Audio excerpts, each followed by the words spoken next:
Absolutely. And it's also worth noting here that H2K played SKT closer than any other team has in this group. They were 20-plus minutes in, and H2K was still even in goal. That's true. Well, guys, it's time to check out the starting lineups. You know them well by now, but let's check out H2K in the top lane. We've got Odo Omne, of course, down in the jungle. It is Lulex, the hometown hero. In mid, Ryu all the way from Korea, and then ADC we have Hajarnan, and finally down at support it's Cassing rather, and at the coach position, whatever, it's Prawley. God bless. On the red side we have Nailed SK Telecom. Here we got Marin in the top lane, Bengi in the jungle. Easy Hoon will be the mid laner subbing in. First game at Worlds for him. Wolf is going to be the support for Bang, who is the AD carry. That's right. And that is the SK Telecom lineup. We got it, man. We are so good at this. So good at this. High five. Yeah. Yeah. All right. Hope you guys heard that through the microphone. I am so ready for this match, man. I love watching Worlds. It's so good to see such interesting international competition. H2K, I kind of saw these guys a little bit backstage. They looked in much better moods. They were kind of, I got the vibe that they were thinking, maybe we can actually get this done. I mean, I'd be in a pretty great mood after seeing how EDG is playing today. If I'm H2K, there definitely is a window there. And we were talking a little bit about how closely they played SKT. Well, it was close. They were only down by about 1,000 gold. But even H2K as a team has a really tough time overcoming any deficit at all. Coming into Worlds, when they were down by 1,000 gold by 20 minutes, they were 1-9. So they really need to make sure that they have a strong 20 minutes if they want to close it out. It's also worth noting that in the early game, they've been very strong. Their gold leads at 10 minutes rivaled and were better than Fnatic within the European LCS. Fnatic was undefeated. So it kind of goes to show you the difference in the mid-late game between those two teams. But it also kind of speaks to the chance of them being able to take a team by surprise, because when they're clicking, their early game is very good. Yeah, and I really wonder on the SKT side of things, how removing Faker, putting in Easy Hoon, I feel like this is going to push SK Telecom a little bit more towards the standard Korean type of play that we've seen from KT, from the Koo Tigers stylistically. Now, I'd assume SKT would be able to do that a little bit better, but it's going to be interesting to see if the styles change a lot, because we haven't seen this team with Easy Hoon in a while. Yeah, and when they did play with Easy Hoon in the summer, it's worth noting that Bang played a lot of Vayne. They really try to move Bang onto more carry-oriented AD carries when Faker is out of the lineup, and have Easy Hoon move into a supporting role. So they've had a pretty distinct identity of playing with both Faker and with Easy Hoon. So we may see, maybe see the Vayne come out again. And not to mention, we've already seen Marin completely carry in this tournament. He had the 1,500 goal lead against Amazing J in the first game today, and coming into that, he had the most gold of any top laner and any player in the tournament average per game. Of course, stats in this group were a little strange because we were thinking it was the Bangkok Titans that a lot of people were kind of running up the numbers on. But then we just saw BKT play EDG close, so it's Worlds, I guess. Yeah, no kidding me. Marin had like 10 killed Darius games and things like that. He's really kind of stepped up. Sounds like we've got a little bit of a sound issue with Lulex, so they're getting that fixed on stage, and as soon as they do, we will move into the picks and bans. Going to swap out the headsets, it looks like. Yeah. And people may be wondering, why take out Faker right now? But at this stage of the tournament, yeah, exactly, why not? You don't want to show anything that Faker has for the quarterfinals. He didn't really show a lot here in the group stages. I mean, even just blind picking Ryze, a little bit of a weird selection in their last match. So just keep him undercover right now. Don't allow people to understand what his champion pool is coming in. Yeah. Oh, he already revealed the Olaf, though, so I don't know. The secret's out, guys.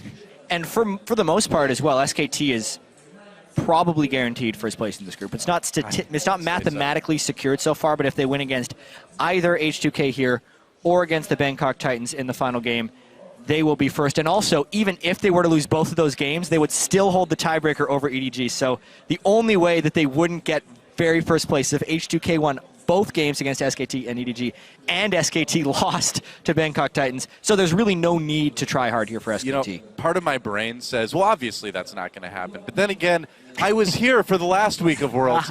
I know what can happen in this tournament, so I'm not going to make any final judgments just yet. Yeah, and also, to compound onto that, there would still be a tiebreaker between SKT and H2K, should that occur. So they get even another chance to get out of this group in first place. It's unlikely. Well, not mathematically impossible, though. No, not mathematically impossible. That's true. But like we know, math has never been my strong suit, so I'm not worried about it. Yeah, so it's impossible. That's right. Absolutely. Yeah. That's DOA math, guys. So it looks like it's time to move into the champ select. Picks and bans for H2K versus SK Telecom. T1 Azir, our first ban of the day, followed by that Mordekaiser. Not going to let Darwin have that one.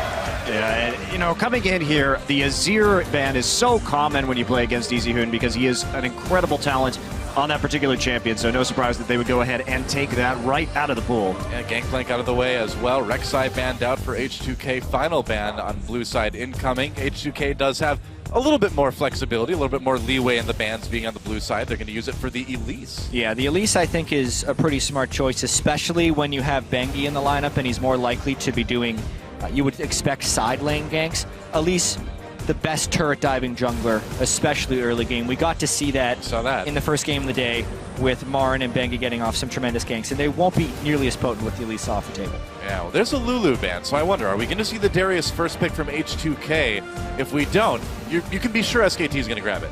What's interesting about SKT so far in this group stage is when they've been on red side, it's pretty much been Mordekaiser, Gangplank, Lulu for most of the games. They're just taking out power picks. Yeah. They haven't been sniping at one, maybe pocket pick coming in. So that's, they're very confident in their ability just without the power picks down to seal the fate of their opponents. This is what I call the Cloud special if they lock this in, because it's not only Cloud9, now it's Cloud Templar in Korea as well. Cloud oriented with Zamumu. It's true. Will they lock it in, though? Answer, probably not. Well, we've already seen Marin's Renekton against Darius, which will scare them away a little bit from picking Darius first. Well, because Singh looking to be a playmaker on Thresh. It was banned by SKT when SKT played them in the previous game. Yeah, and the Lee Sin often taken out against H2K as well. They're going to have both champions up should they choose to go for it. We could see Bengi just try and deny that pick, but I have a feeling he's just going to play Rek'Sai. Yeah, and as criticized as Lulex is as a jungler, he's a very good Lee Sin player. The move he pulled earlier today where he smited the minions while he was queuing, then kicked backwards from within the inhibitor turret was really, really impressive, and had, in my opinion, had a more well-known player pulled off that play, it would have been a highlight clip on Reddit for the execution it was. Well, maybe we'll still see that highlight. I'll upvote it instead. Well, it's worth noting right now, as we see this Kalista lock-in, Bang is professionally undefeated on Kalista. He has never lost a game on this champion. No one lets him have it. No one lets SK Telecom have it, because how do SK Telecom win? Usually they win out of the strength of the laning phase, and that is not, and their control over Dragon, and that champion is perfect for both. Well, the funny thing is that Bang actually got to play Kalista a little bit more often than some of the AD carries in Korea because of so many bans being targeted on Marin and on Faker, too. The other thing with the SKT win rate statistics is, I think, Monty, you were mentioning, since the K and S teams merged, they have close to an 80% win rate as a team. Yes. So since Kalista was just released in this season, they're going to have a higher chance of being a very strong win rate for Bang. Of course, though, still undefeated, still impressive. Okay. Little bit of a taste of Marin's own medicine as a Renekton locked in by H2K. Interesting. But can they Renekton like Marin Renektons? It's bold, I think, to pick SK Telecom's counter pick into SK Telecom. I'm excited to see how it works out. It challenges Marin's knowledge of the matchup, and I wonder how much knowledge Ottawamne has of that, because it really felt like when Marin had the lane as Renekton against Darius, he got that really slight lead from the early lane swap and then knew exactly how to punish it. I don't actually expect SKT to forfeit that lead to Ottawamne in the first place, so it will be a much more testing matchup. Not to mention, it feels like Marin's the one who kind of invented it. All right. A little bit of a blast from the past as Bengi's going to be taking that Evelynn into the jungle, and Wolf on Alistar would not be a big shock, I suppose. No, it's a really common Wolf champion. Yep. For better or for Wolf. Depends on the day. It's usually for better. He has an extraordinarily high win rate on Alistar. And the Evelynn pick, it's not something we've seen a whole ton of at Worlds, but I think it's still a very strong pick out of the jungle. It's still... Evelynn is always powerful as long as she's somewhat viable, just because you're never going to be able to track her very efficiently. It changes the way you have to ward on the map. So it adds an extra wrinkle of complexity to the way the enemy team has to play. Yeah. That Jinx pick wouldn't be bad for H2K to grab at this point, I would think. Jinx Thresh, a classic bot lane at this point. Yeah. But what is Ryu going to play? What does he dare bring against whatever EasyHoon's going to play. He doesn't get to have the counter pick opportunity here. EasyHoon, not Faker levels of counter picking where it feels like Faker has a counter pick to literally every champion in the game in mid lane.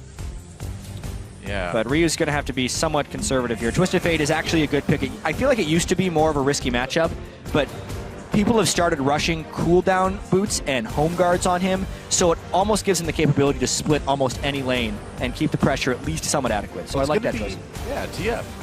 Also, just great synergy. If we take a look at the side lanes here, there's going to be a ton of follow-up crowd control from Jinx and Thresh and Renekton. So he's got a lot of opportunities to really just chain the gold card into other forms of CC and pick up those kills. So what we could see EasyHoon again play that Rise. We just saw Faker play that matchup. No doubt they have shared their thoughts on that, even though it was a blind pick Rise. Obviously, Faker doing quite well in that lane. What about a Victor here?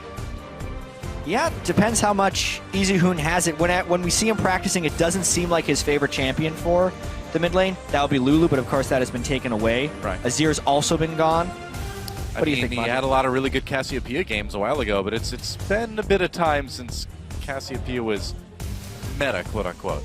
And will it be the Karthus? so. Oh boy. Oh yes, it will. Karthus locked in for EasyHoon. Now this is a champion that we've seen him have very, very strong results on in the past, to say the least.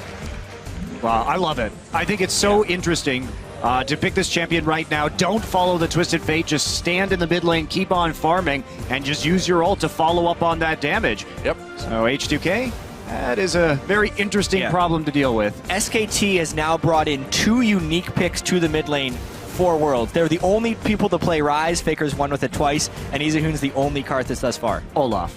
Checkmate. three unique mid lane champions. I was thinking like overall champions. Oh, yeah. That's I'm pretty 3 sure. in 5 games. I'm pretty sure SKT has played. checkmate is exactly what Faker thought when he locked that Olaf in. He was like, boom, hard countered. Yeah. Well, you know you're in trouble when someone has a counter pick ready for your mid lane Aurelia.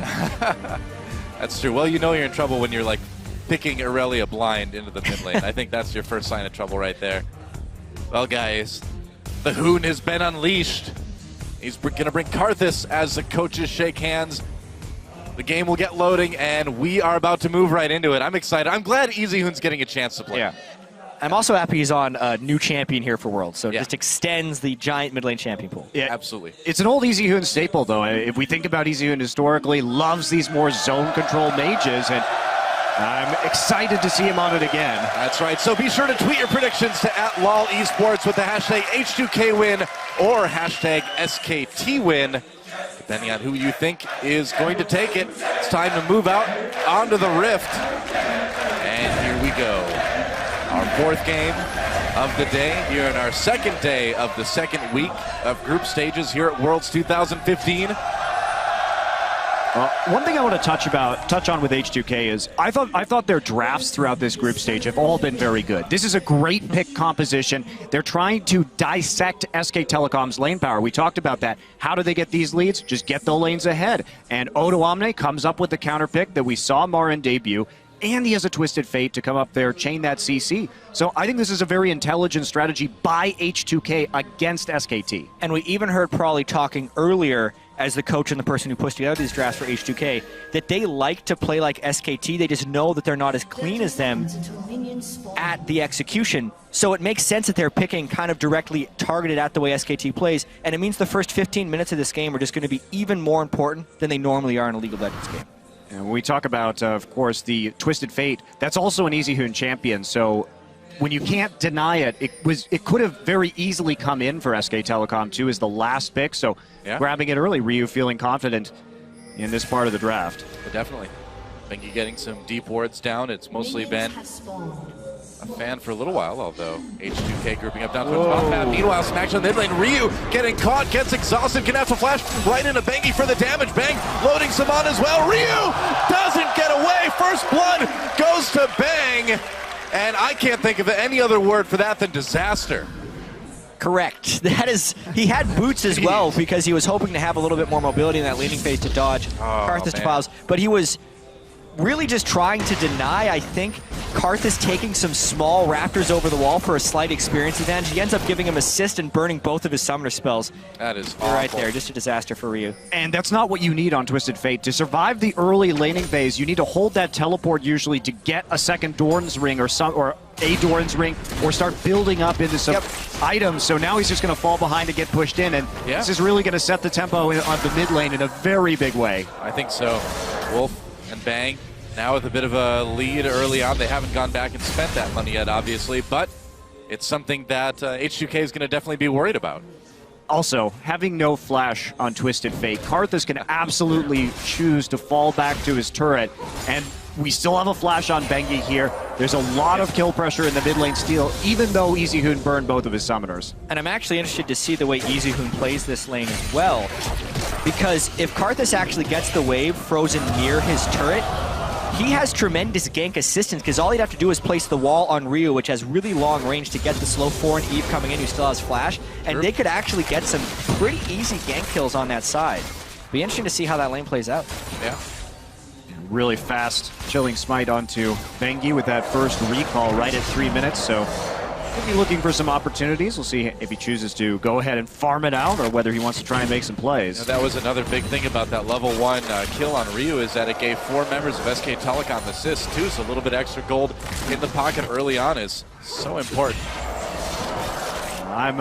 One thing that we've seen about SKT is, especially the games against EDG, they take one mistake like that and they just turn it into a win. They are absolutely unforgiving. They seem to be prepared for every possible scenario, playing their team compositions very well around these disadvantages.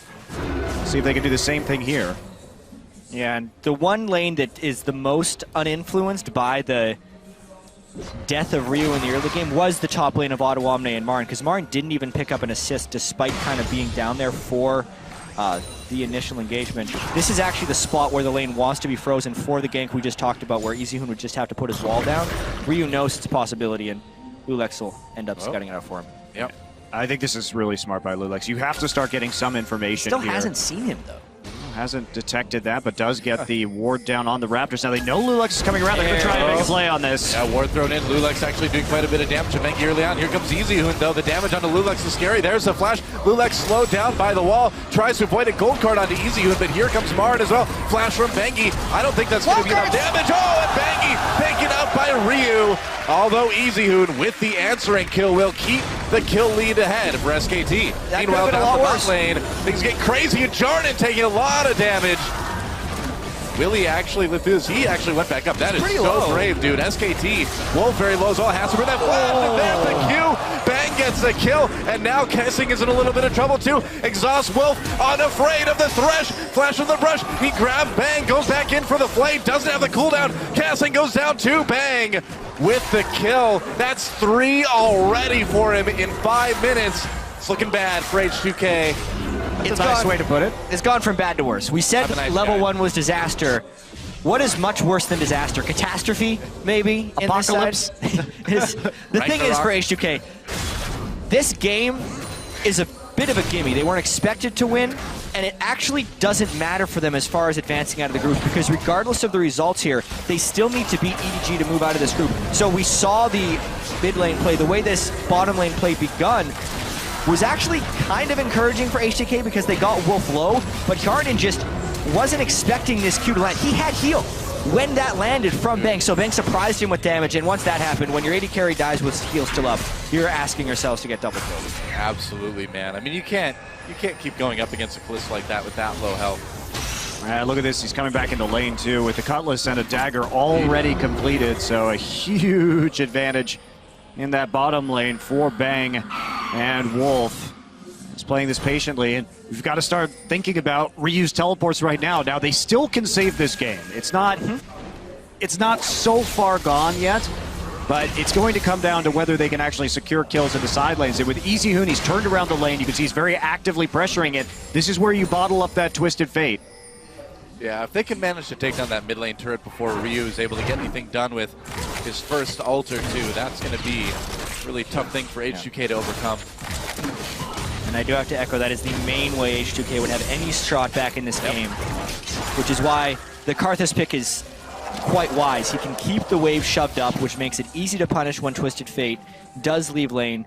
And he can also kind of answer just with his Requiem. Once he knows all the threats have left that lane, he could stand and basically use it immediately as the TF comes in for a little bit of an equalizer. And that's up now, so it's yet another thing that Jarnan in the bottom lane really needs to be aware of. I mean, we saw him kind of be risky with low health situations before. You can't do that with a level 6 Karthus on the field. No, it does make it considerably more challenging. See Marin, interestingly, he's playing out the matchup. Both of our top laners double Doran's Blade, so they're not rushing into any of their items. And playing the Darius a little bit more defensively this time around. It's the closest matchup we've seen from Marin against an opponent, is the way Ottawa has been able to play him. This is the counter pick that Marin selected for him, essentially, earlier on in the week. And I like the way Renekton plays in this matchup because I feel like he has a lot of tools to get inside the Q range of Darius to not take the maximum damage, stun, get his damage out, and then also dice out afterwards. It's a clever pick, and I think Ottawa is playing it pretty properly, but without an early jump in experience, the lane is still somewhat splitting. Yeah, even though the slice and dice is just that small little dash, it's enough to get inside and land that W so you can get that efficient trade.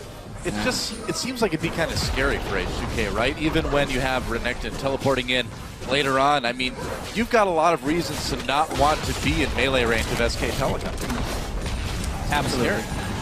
Very much H2K picked this game for the laning phase, so if the laning phase falls apart, they're in even more trouble. And here we go. Marin's TP is back up, just as a reminder, was down for a little bit, and now Wolf and Bengi just here to zone out the enemy duo lane and try and finish off this even tower Karthus early. is well. Oh, there it is. Requiem coming in, teleport coming into that turret, the bot lane as well, too. Wolf gets stopped up for a second. Jarnan stays alive for the moment, had to use not to summon a hero quite yet. Bengi getting taken out by Ryu as he joins the fight. Odo Omne making a big difference so far in this one. Nice explosive cast. Have they separated Izzyun enough? Doesn't look like it. There's the flash from Izzyun. Oh, they're re-engaged. Can Bang do enough damage to turn this one around? Nearly. Marin teleports in. He is ready to go. Lulax taking a lot of damage. Doesn't die from the ult, but there's another kill for Bang. And they managed to trade it fairly evenly in the end. And Bang gets double buffs after that. Now, what SK Telecom did, they were overly aggressive on that tower right now. Marin, this was a problem I said earlier in the tournament, maybe a little bit late on these TPs, but they back them into a choke point where their AoE can be effective, and then that's when the TP comes in. H2K really over pursuing that one, and now Bang is even more of a problem than he was before. He's up 32 CS, 4-0 with double buffs. Well, you did mention Bang having more successful games when Faker is out of the lineup and more team focus going towards that bottom lane. And I do actually have to say that the bottom lane gank there by SKT was not very clean. I kind of disagree with the Karthus roaming down so early because the Twisted Fate is naturally going to match that. You can use your Requiem from lane and then punish once the teleport comes in from the Twisted Fate.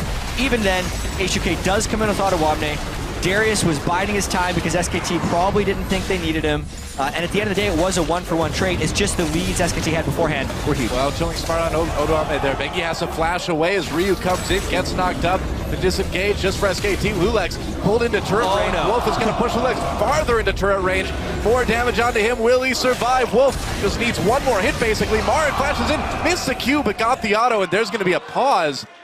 Another kill for SKT. Yeah, I wonder if people are pausing for the Darius interaction there. It is possible to channel your Q. It's a 0.75 second cast time and then flash and have the damage execute. Yeah. I've seen a lot of players missing that play. I wonder if this is a pause just as a suspected bug to check that out. But You know, to me, either way, it looked they like the he got a little bit too close. Like he had him on the inside range of the Q, maybe? It looked to me like it didn't do any damage, so Yeah, well, the inside ring of the Q, doesn't do a whole lot. yeah. Yeah. Enemies hit by the handle do take 50% damage and do not get a bleed stack. But I've seen that a couple times looking like it doesn't do any damage as well. Well, we'll see what happens here. We'll hear what the pause was actually for. I'm purely speculating here. I mean, in the end, they got the kill. 6-2 right now for SK Telecom, so things still going fairly as well as you can see from the scoreboard down at the bottom. Yeah, I just received word that it has nothing to do with the Darius. It's actually Ottawamne pausing because he thinks he encountered a bug. He says he stunned Evelyn, but it didn't apply, so they're checking to see if that's the case. Okay. It's totally valid for a player to pause whenever they suspect a bug. Yeah, absolutely, and they should as well, too. I mean, if you have a bug and you don't pause and you get punished for it, kind of ends up being on you in the end, doesn't it? Absolutely. I see we're back to the wave, the pause wave here in Paris. The French crowd loves the wave. Yeah, this could go on for a while. They did this for 5 minutes in the middle of a game. I've said this before, and it's still true in week 2. The enthusiasm of this French crowd is like some of the biggest I think I've ever seen in LoL. Yeah, a lot of it is obviously the crowd and the culture, but the casters that are able to encourage us, the team that Chips and Wah have put together here for casting, really adds so much energy to this entire venue as well as their own broadcast. Yeah, I got to hang out with those guys a little bit last week, and they have a great studio here in Paris and a pretty big following, and for a good reason too. Fantastic casters. Has the wave stopped already?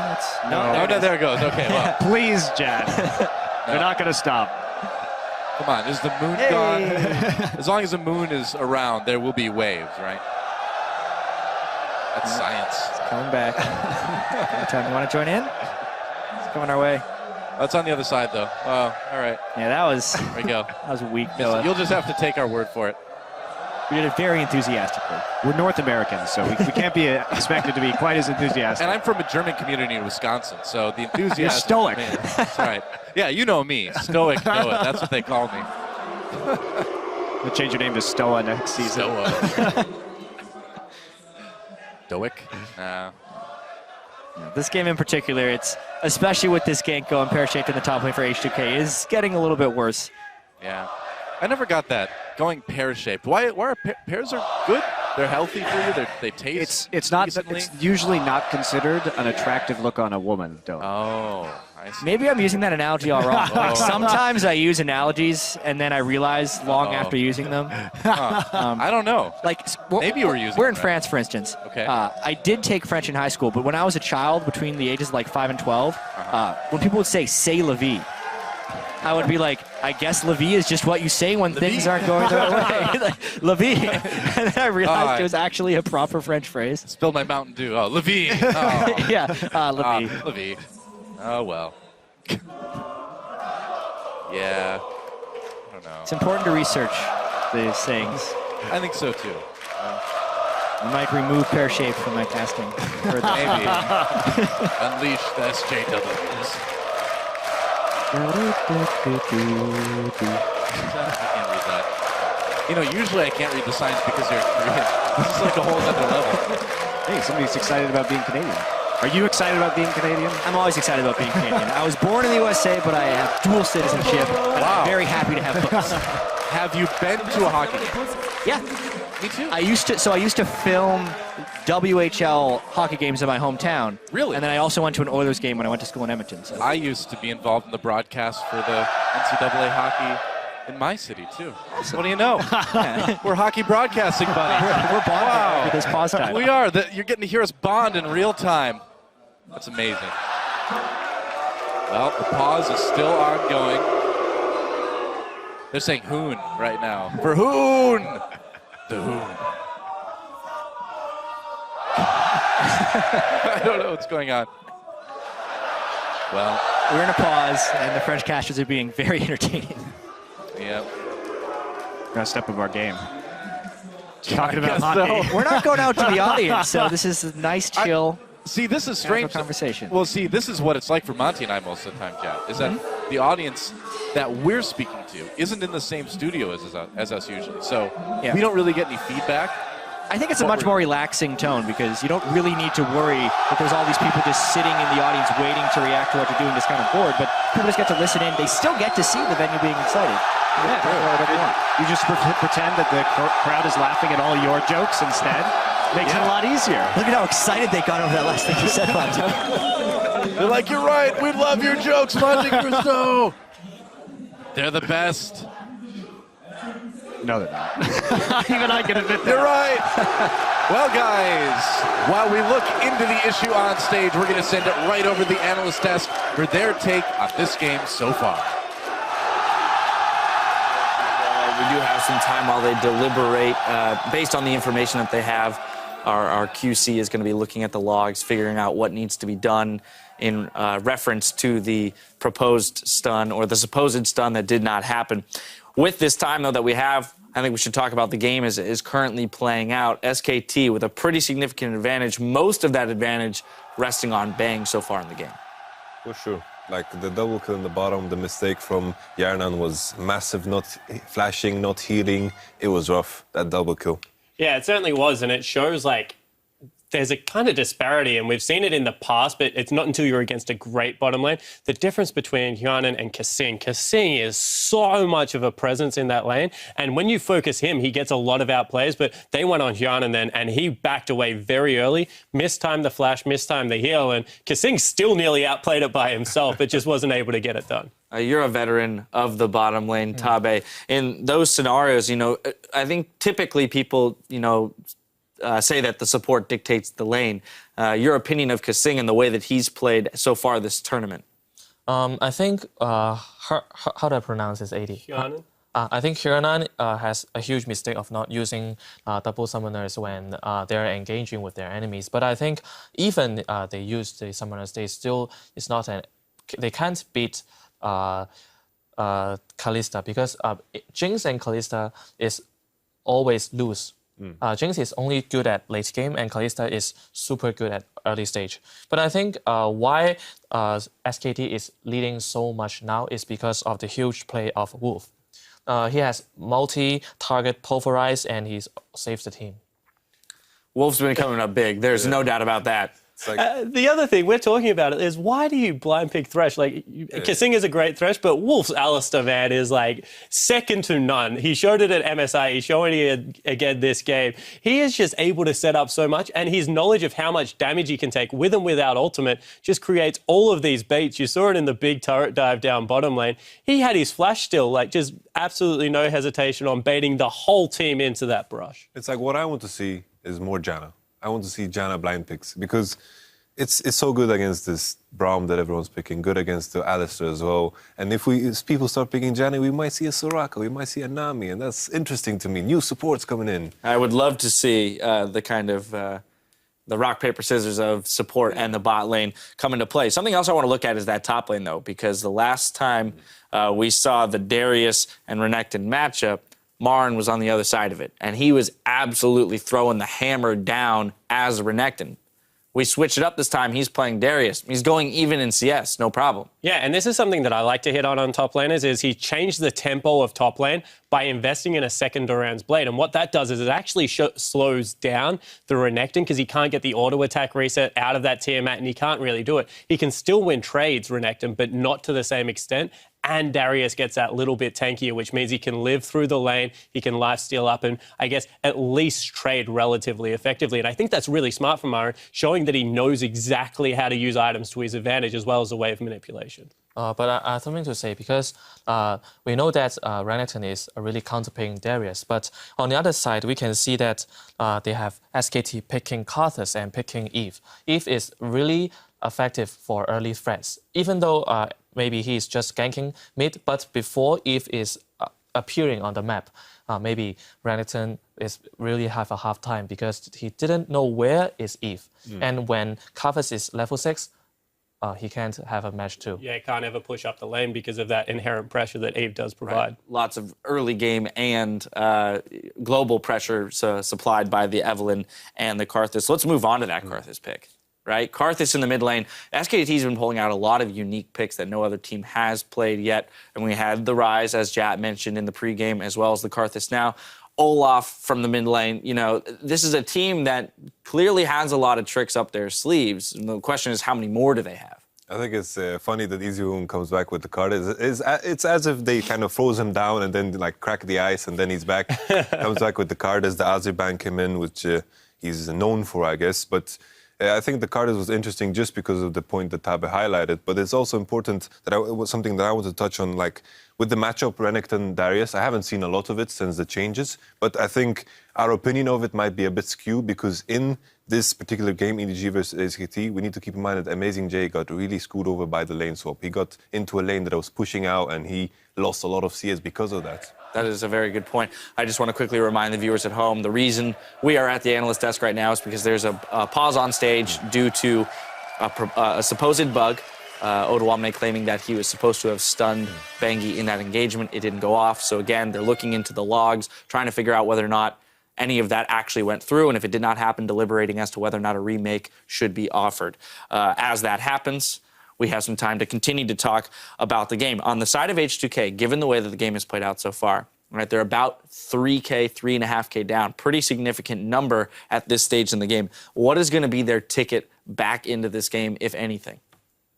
I think that's really hard to dictate just because of how far ahead the Kalista is. I would have said that the late game scaling of Jinx once she gets 3 items should be a recipe to be able to do that, and they should be able to funnel the TF into that lane to really help lock that down. The problem is that he's got like Berserker Greaves pickaxe versus a completed Blade of the Ruined King, which just means that trading becomes nearly impossible in that lane. So if they are going to get back into the game, it would be through the late gaming, I guess, team fight that Jinx can bring with all those AoE rockets, but against a Fed Bang, like that is very difficult.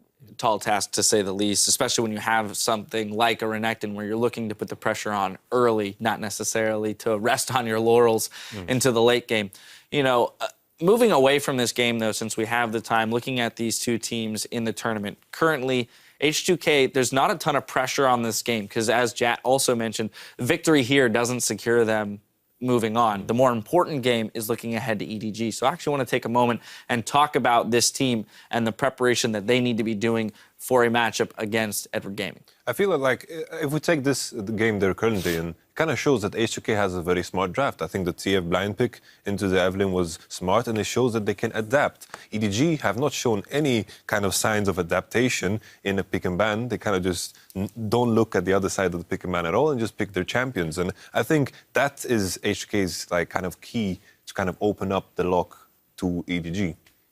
I have to mention that because we have put so much emphasis on the top laner, Amazing J, today, and after the game when BKT and H2K, when H2K wins, I hear that from the interview from Shocks that Opdawamne said that AJ has a lot of mistakes and it is his job to exploit him. That means I think it is really important to when someone says he is very confident in winning the lane.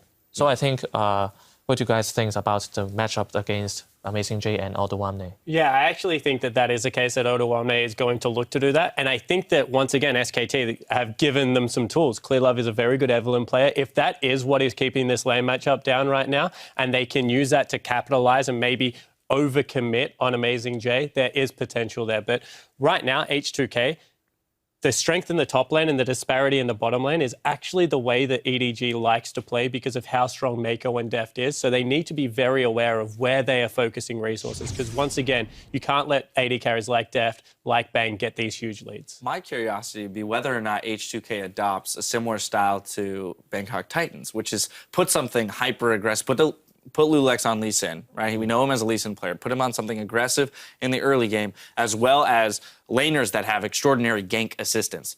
Secure yourself a couple early kills in the first 10 minutes of the game so that you can take over fights when it comes to the Dragon, which is where EDG does fall into large engagements, and they follow through on them entirely, whether or not they're on the losing or winning end of them. I've said this the whole time. Running gun style League of Legends against Chinese teams is very good because if the game is equal, regardless of team comms, the Chinese teams will fight you. They cannot give up objectives. It's like against their DNA or something. So exactly what we saw in that SKT game where they just went hard commit. They will continue to do that if you pick early game against them. And also it's kind of perfect because Kelsing is also known as the trash player. And I think he's the kind of guy that can impact the map the same way Moss did in that game. And like speaking of Opdawamne, coming into the tournament, I saw him as a weakness. I saw Lulex as a weakness. But I think Opdawamne has played in this tournament better than he has all split long. So that is very important to highlight. Upside for them there, especially considering the meta as of right now. But other than Amazing J that I mentioned a lot today, I think EDG's bot lane is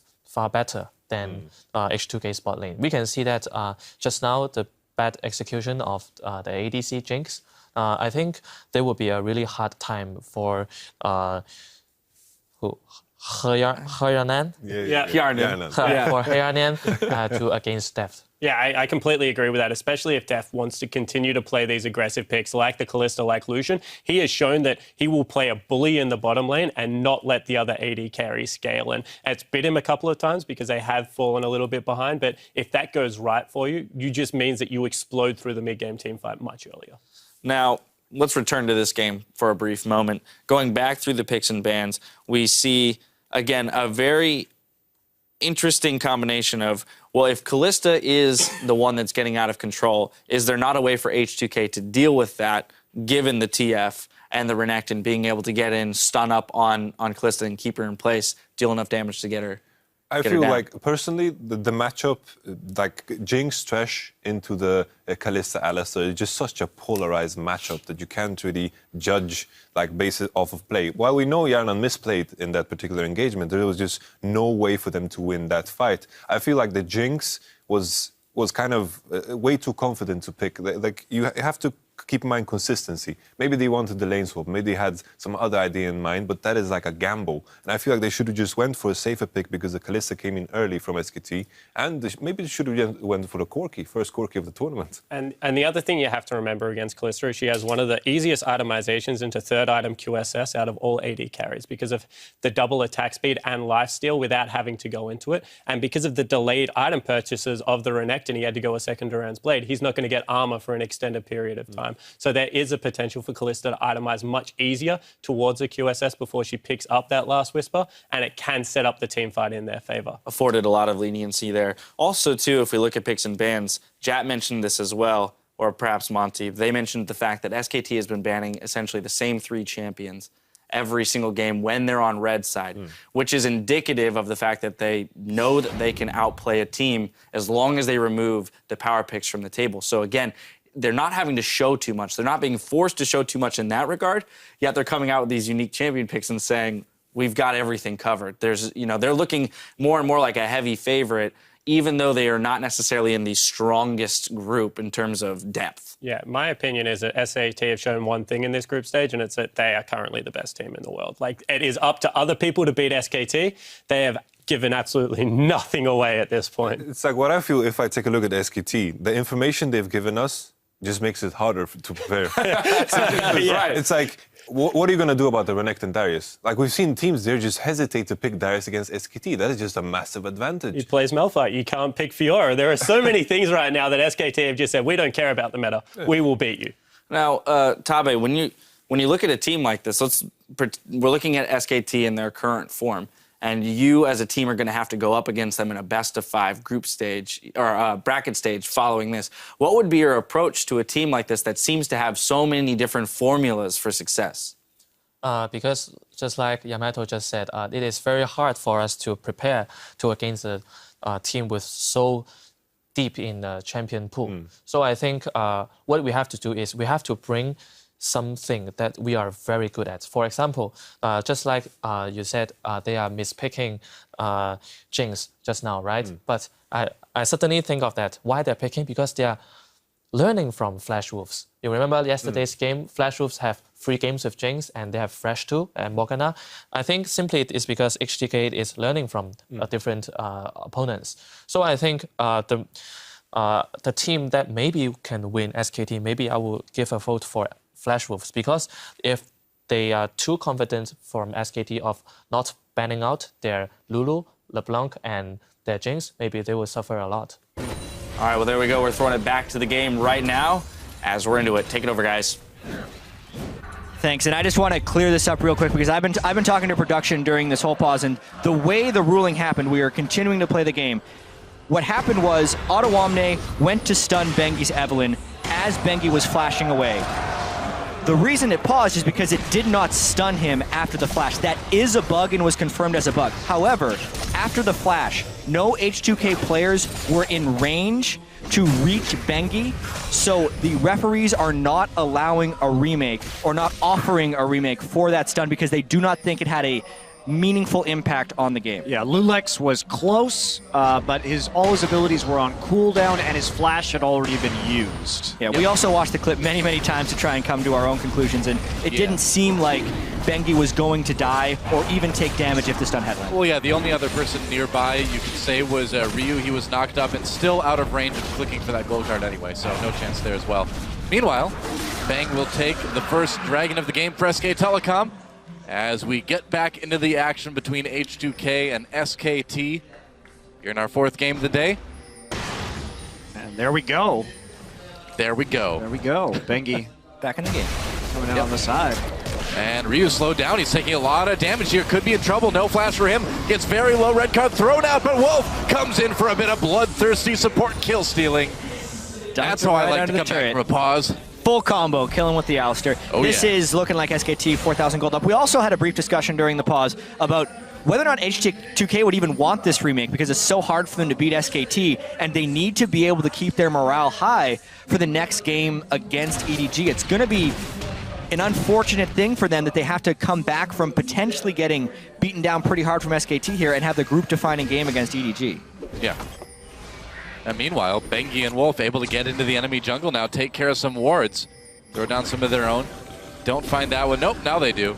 And this is kind of what I thought we'd see a little bit more of with EasyHoon in now. We're going to see maybe a little bit more room for Wolf and Bengi to play a little bit more like Score and Peekaboo. Get into the enemy jungle, throw down a lot of wards, get more vision control than we maybe see SK Telecom prioritize in other games. Yeah. The funny thing about that is EasyHoon is doing exceptionally well in lane. Yeah. So much of that is because Ryu burned both summoner spells at level 1, but it's not like EasyHoon is sitting back and being non-aggressive. Marin could be in trouble. Gold card lands, and I don't think there's any escape for him. Ryu with another kill. Meanwhile, some action down in the bot jungle. SKT steals the red. And that's the gank that we were talking about to start off this game. That is such a great kill lane for H2K.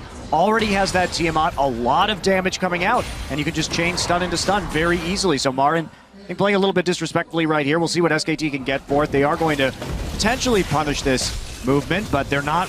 Ryu's right back in the lane, gets that red card. Noto Omne is going to get some turret damage down as well. Yeah, Odo Omne getting a lot of damage done on that tier 1 turret up in top lane, and he may actually be able to take that out. In fact, I think he will. It's absolutely huge. The more ganks like that Ryu can get, the better. This injection of gold is actually pretty good for H2K in the grand scheme of the game. Despite all the bad things that have happened for them, 3,000 gold at 14 minutes is not insurmountable by any means, especially if Twisted Fate can get off good ganks without being punished. Well, Ryu's stayed relevant. I mean, yeah, he's died 3 times, but he's also gotten 3 kills. He's way down in farm in lane, but if he can start making more of these ganks, maybe they could turn it around. Still a tall order, but yeah, they're doing what they need to do at this point anyway. Definitely bouncing back, and QSS second now for Bang. Why not? I mean, when you get this far ahead, that's a great question. Why not? Okay, well, you can QSS Hook, you can QSS the Renekton Stun, you can QSS Gold Card. There's a lot of CC to worry about. And because he has so much more money, it basically doesn't matter. I mean, he's up against a Jinx with a pickaxe and Berserker Greaves. Yeah, the reason you wouldn't want to go QSS second item under normal circumstances is it puts you so behind the damage curve of the opponent AD carry. Hjarnan is sitting on enough gold to get a BF sword right now, but not even finish his Infinity Edge. Bang will maintain his lead. He has more than a QSS worth of gold ahead of him, so he still has better offensive capabilities as well as not being able to get stunned for duration by TF now. Yeah, to put that in perspective, right now Bang is about 2,000 gold up on Hjarnan, so that's what's making it work. Well, when you get first blood, 3 more kills after that, it helps quite a bit. Meanwhile, some action on to EasyHoon in the mid lane, gets flayed in. Nice explosive cast. EasyHoon in a lot of trouble. He's going to get taken out easily, and that is yet another kill for Ryu. The ganks are starting to happen for H2K. Well, that's what this composition does. They are very good at making picks with this composition. See Marin ahead missing that apprehend, but they do take down that tower in the top lane in response. You have to be very careful, and they Here's the dive. Good pressure by H2K. They're trying to fight back Martin. 1v4 into the turret. Yeah, gold card's going to lock him up, and that's all H2K needs for an easy kill. Hjarnan getting that one. A little bit of damage on the turret besides. 2 plays in a row, extremely crisply executed. If they can continue this rotation, it will be extremely impressive. Kill in mid, kill in bottom lane. Ryu used his teleport because he wants to save the mid lane turret, and he actually does. H2K is just destroying these last few minutes of the game. Now they're going to get another turret here too. Hjarnan in this minigun form, and the play on the map has been pretty darn good for H2K. Playing this composition out beautifully, and this is a tough road to hoe for SKT because they don't really have a lot of siege here. They have a Callista and a melee Darius and a relatively short-range Karthus to try and punish this mid lane turret. The wave clear's there for H2K. It's extremely hard to push against a Twisted Fate, especially one that has cooldown boots with home guard. Even if he needs to go back, he can get back to the lane as quickly as possible. And if it wasn't for H2K having all those pretty big missteps early in the game, their execution in the last 3 minutes would have been enough to actually pull them ahead of SKT. This is very promising for H2K as they look forward in this group, even if they don't win this game. Yeah, I mean, honestly, the pause seems to help them get their heads on a little bit straighter here. The cohesion looks much better since the pause has ended. Wolf tries to make a play there onto Lulix, doesn't quite connect. That turret's starting to take a little bit of damage now. Dragon up in 20 seconds, too. Ryu actually getting the Lich Bane first here, so prioritizing some burst in the ganks as well as an opportunity to split push, because it's going to be difficult, especially with that teleport on Easy Hoon, to follow him up. So maybe looking for some more tower pressure here. And when you're behind, you need to just make those man-up plays. Go somewhere else, try and beat them 3v2, 2v1, something like that with a bit of burst from the Lich Bane, or just split push and don't fight them until you get back into the gold game. Yeah, SKT gets an unopposed second dragon, and if they can keep this up, that's going to be cause for concern for H2K a little bit later. And I mean, how many times have we seen this in Korea, giving up a turret here and there, focusing on those dragons and coming out with that big advantage in the mid and late game. Oh, bang, loads up. Wolf goes in, there's a knockup on Yarn and pushes him back. Out from under turret, looks like a solid gank for SKT as Bang grabs another one. Meanwhile, Ryu with the 1v1 on Easy Hoon. 1 for 1 on each side. 2 plays were happening at the same time right there. They traded flashes in the mid lane to get that kill. Bottom lane, they kind of traded flashes as well. Now it's all about the turret push. Trading an inner turret for an outer turret, though, is always an advantageous move. We'll see how far they want to push it, though. Looks like they may be collapsing up through the mid side, just pulling back, not going for an inhibitor turret quite yet. Yeah, they could take the red buff here on their way out, so it's jungle control if nothing else. That was a great call from SKT too, because they saw the Destiny go up, and then they immediately knew that the TF wasn't going to the bottom side, and they could go ahead and make that play. Yeah, let's check this one out again. Pretty easy gank onto Easy, and looks like Odo Omne helping out a little bit there as well. And Ryu with the flash gold card. A little bit of revenge. So they ended up burning more on that gank than SKT burned on the gank in the bottom side, but they still did convert another kill onto Easy Hoon. And not only that, but the effect is too, as soon as H2K backs, SKT walks up into the mid side, gets another turret, but still trading blow for blow a little bit, but SKT taking now incremental advantages after falling a little bit behind in the pressure game. I feel like this is a little bit of what we saw in the first meeting between H2K and SK Telecom, where they managed to keep it fairly close in the early game, and although we had some weird stuff happen in this game, they made up for it. They made it close enough, but now, just like in game 1 between these two teams, SK Telecom starting to jump ahead a little bit every few minutes. Question now becomes, how is H2K going to defend against SK Telecom's Dragon pressure? They have a very fed Kalista here. Yeah. SKT is going to look to close this game by repeatedly fighting around the Dragon and trying to secure it. So that means H2K, they need Dragon Vision because their pick comp has to intercept SK Telecom on the way to that objective. Yeah, to me, H2K would want to wait as long as possible on that and only contest the 5th Dragon. Unless they can Bold. Honestly, that is the way European teams or North American teams have generally dealt with the Dragon Snowball. They wait until the last minute, hope to turn the game around before that point, and if they can't, then they fight exactly on the 5th Dragon, and it works much better than in other regions. So, for instance, in the LCK or the LMS, oh, there might be a fight coming into the mid lane. I'll get to it. Could be, yep. Turn it slow down a little bit. Teleport's coming in for SK Telecom. Marin gets it with a big apprehend. They're going to get flayed as they try to chase down Kasing and Lulax. Ryu on the run already, going to turn around for a little bit of damage. Kasing goes down. There's another kill for Marin. The second of the game, and a good fight for SK Telecom, taking out that bot lane. Marin instantly flash apprehended after TPing in right there because he knew he was going to have to deal with the slow coming in from the box. So really setting up that play well, getting the deep ward in so they had a teleport target. Yeah, SKT might actually be at the point where they can apply Baron pressure on top of the Dragon Snowball because they're now at a 5,000 gold lead. But while it may not be super relevant to this game, basically, LCK teams, when they're up 4-0, and LMS teams in Dragons are like a 95% win rate. But North American and EU teams, when they're up 4 Dragons to 0, is more around a 70% win rate, only because the LCK and LMS teams don't let it get to that point at 4-0. So if they're going to lose, they usually lose contesting the 3rd or the 4th Dragon rather than the 5th. Yeah, I mean, once you're on that 4 Dragon pressure, you basically need to win the team fight or you're done, right? It's a very risky situation to be in. H2K, though, losing a lot more than that Dragon game so far. Down 5 turrets to 3, and it is a 6,000 gold lead in 22 minutes, too, which is pretty substantial.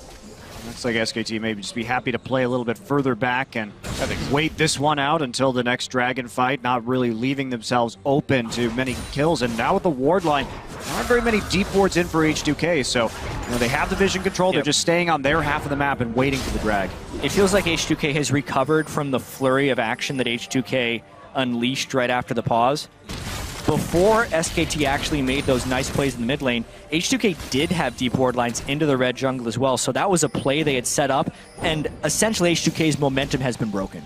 Yeah. They now need to have almost a lucky play in order to get back into this game, because they have to go into unvisioned territory against an Evelynn and Karthus, which is really, really dangerous. Yeah, the setup already coming through from SK Telecom. You see backing getting 3 pink wards, waiting about a minute left before they push forward onto that objective. H2K with plenty of wards in the inventory too, though.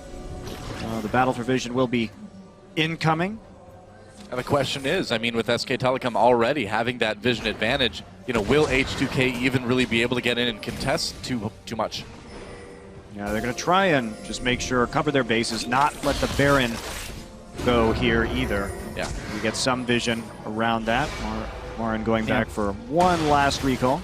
H2K is playing off of their teleport advantage right now. They need to get Auto-Omni up a little bit more. Oh, Bengi has the flash. They're going to catch him. Oh, he got gold carded. He got CC'd to death. And Gr.C with the kill there. Meanwhile, more action as Auto-Omni tries to engage onto SK Telecom. Wolf pulled in with that Fate's Call, thrown back in again. But SKT with not a lot of follow-up. Wolf may not have wanted to go in there. There's a knock-up onto Auto-Omni. EasyHoon looking for some opportunities, putting down some Qs, and Marin just can't get in there. He needs to run. Auto-Omni flashing, banging a little bit of trouble. There's more damage coming in from Ryu. Bang, now they're inside Karthus. Lulex taking a lot of damage, and Karthus doing so much. Here comes a Requiem. Can he get any more? Gets one onto Gr.C at the end of all of that. So it looks like it's going to be 2 for 1 in favor of SKT. It's the second time this game that I think that H2K is really overextended for a play. The first one was responding to the tower dive on the bottom side. They had the advantage right there. They got the pick. Go ahead, stop the dragon snowball. H2K has the right idea with so many of these plays. They had a teleport advantage, which meant they were kind of looking for a fight the instant that Darius showed on the other side of the map. But they got the Bengi pick essentially for free. They didn't need to then burn their teleport advantage and then force a slow fight up the mid lane, because if they just got the Bengi pick, they could have maintained their teleport advantage, kept split push pressure, and then actually forced a 4v3 with the threat of a 5v3. Instead, they just opted into a 5v4 after they got the initial pick. Yeah, I mean, now it's starting to look like the desperation is setting in for H2K a little bit here as SK Telecom takes their 3rd dragon in a row, really monopolizing the objective this time. Monopolizing the vision, too. It's also, don't run into a Karthus. Under turret. Under turret. Don't do that. Well, it's one of those things now, we don't see very much Karthus played professionally these days, so sometimes you, as a team, have to readjust to how you play against a particular champion, but Karthus is getting scary now. His rod is maxed out in terms of stacks, has the Abyssal Scepter, and now he's starting to go into some more needlessly large rods. And he, of course, is going to be a monster in the late game if you give him that opportunity. Uh-oh. And the scary thing, too, is the scarier Karthus gets, if he hits one ult, Marin can just pentakill them. The scarier Darius gets as well. Scariest. That's what you call him now. Maybe not right now, but soon. Maybe after he gets a few more kills. Resetting champions are just tremendous with Karthus. Karthus has kind of fallen so far out of meta that you don't see it that often, but the synergy is absolutely massive. The amount of upfront damage he can do, even if he just flashes into a teamfight, dies, and ults, is almost enough to set up Marin for just 1 Q ultimate and then start the reset chain. Yeah, I mean, when you've got champions like Renekton, Gragas, Thresh all going in, you're going to be sitting right on top of that Karthus if the team groups up on him. I think we have to ask, too, how much more Karthus are we going to see this tournament in a meta where assassins are not very prevalent? And Bengi, big ult onto H2K as they try to disengage. Nice, Wolf throws himself in there right onto Ryu. Ryu in trouble, shut down for Karthus, and they're continuing to push ahead. Marin comes in with a nice 2-man apprehend, a big Q onto Gr.C and Yarnan in a lot of trouble after his support goes down. SK Telecom tears apart H2K, and they're about to tear apart that Baron, too. It's another time Marin comes in with a really strong flash apprehend, and another play that is generated in the mid lane for SKT. H2K, all their plays have been about side lane control, but SKT is then attacking where H2K is weak. Ryu cannot teleport to stop a fight if he started on the fight, and now Lulex, he's trying to be a miracle maker, but there's no way. Wants to be the hero, but it's not going to get close enough as SKT takes a pretty easy Baron.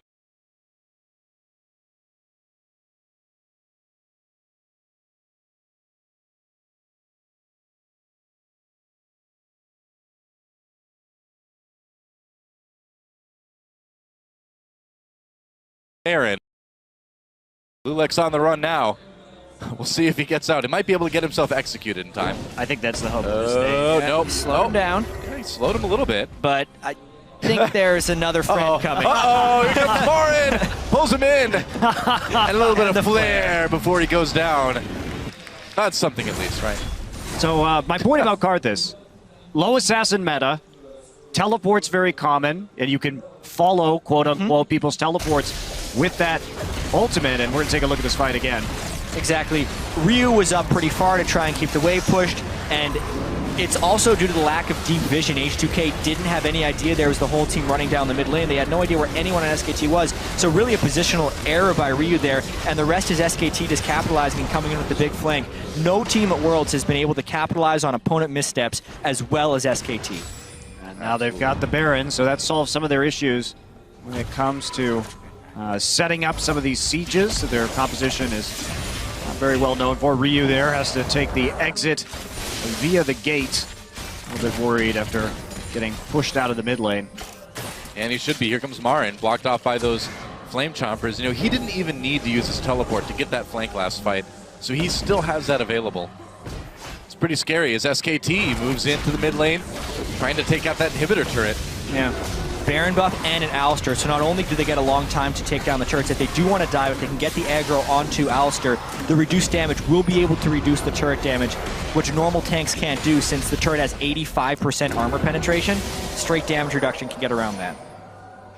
Well, for now, SKT held off. The wave clear is pretty good for H2K.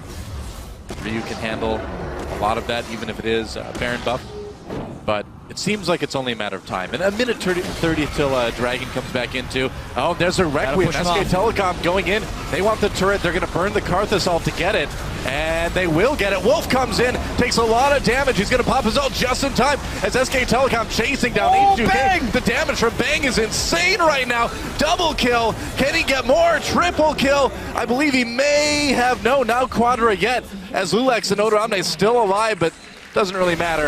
I think SKT is ready to end this one. Beautifully executed play there, pushing them off the turret with EasyHoon, and then when H2K thought it was safe to come back in, that's when Wolf attacked. That's right, and the attack is successful. The Nexus turrets go down. There goes the Nexus, and SK Telecom will close it out just shy of 30 minutes.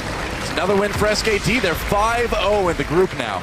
Yeah, sets him up for a pretty solid first place performance in this group stage. Yeah. And now we have to turn and see H2K. You know, they fell behind early. They had that unfortunate death at level 1, which set Ryu really far behind. But honestly, credit to them. I think they actually played out that mid game quite well considering the deficit. They really did. SKT is on their way to a 6-0 group and has looked very dominant in this group. But for their games in particular, H2K has been much harder to beat than EDG was. Honestly, I think H2K has the best games against their poor record in this tournament right now.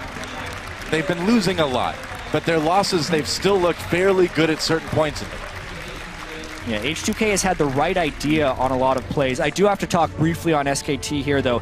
They are on their way to a 6-0 group if they can defeat the Bangkok Titans at the very last game of the day.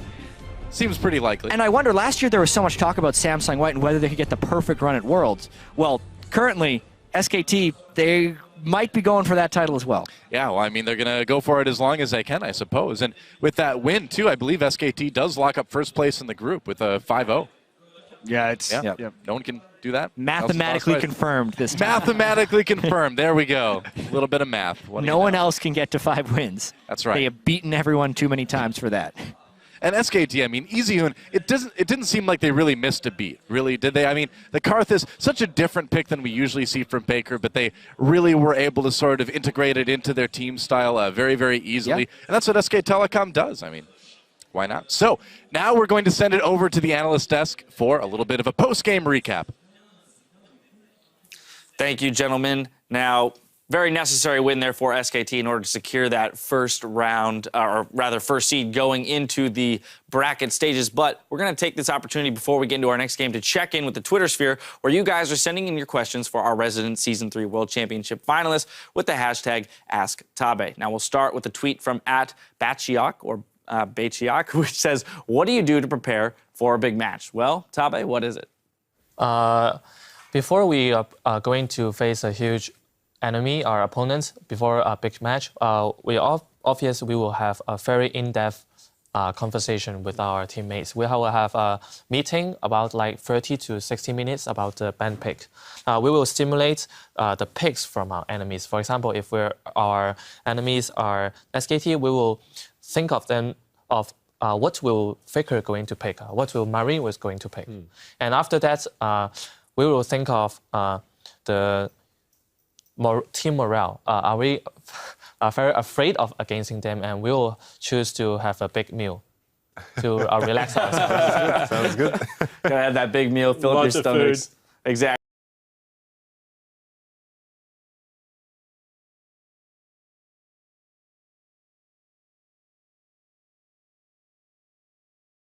Yeah, get your minds off of the game itself. Next up, we have Loki259, who writes, which team has the best bot lane at Worlds currently? I think the first seed of China, LGD, has the best bot lane in the world. So, although they didn't perform very good in the Worlds, they lost 3 games already. But I think Imp and PYL are the best of the best. And I want to ask you, because we hear a lot about PYL, but what makes PYL such a great support in your mind? Because my play when I was a player too, I like aggressive play. And I think the best 2 supports in China is Miko and PYL. But I think PYL is playing much more aggressive than Miko. And compared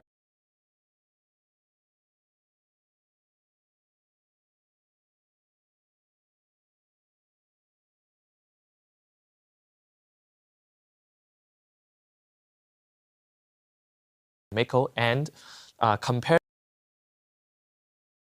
the 2 bot lanes, Deft plus Miko and Impact plus POL, I think they are more convincing. Yeah, I have to agree with LGD bot lane, because it's very hard to look beautiful when you're dancing in the mud.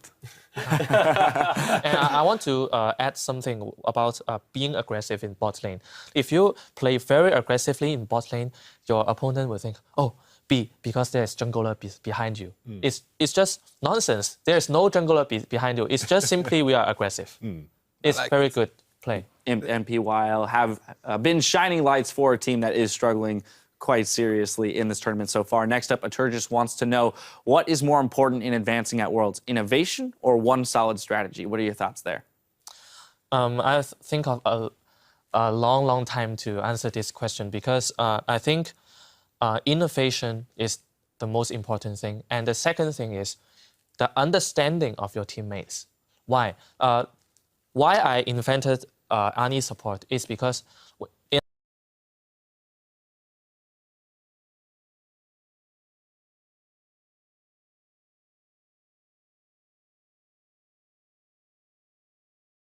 our team, we have Uzi for huge damage output, and we have White as a very good AP in China. But we have a huge problem.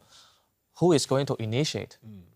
We have huge problems about initiation, and we have a meeting of a whole team, and we figure out that Sona and Fresh is the best initiators. But then I ask my questions.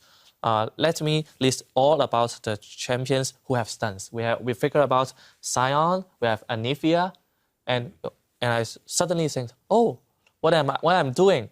Annie has the best AoE stun in the world, because before the patches now, there are a lot of nerfs on Annie, you know? Yep. And that time, Annie have 1.75 seconds stun, even in level 1.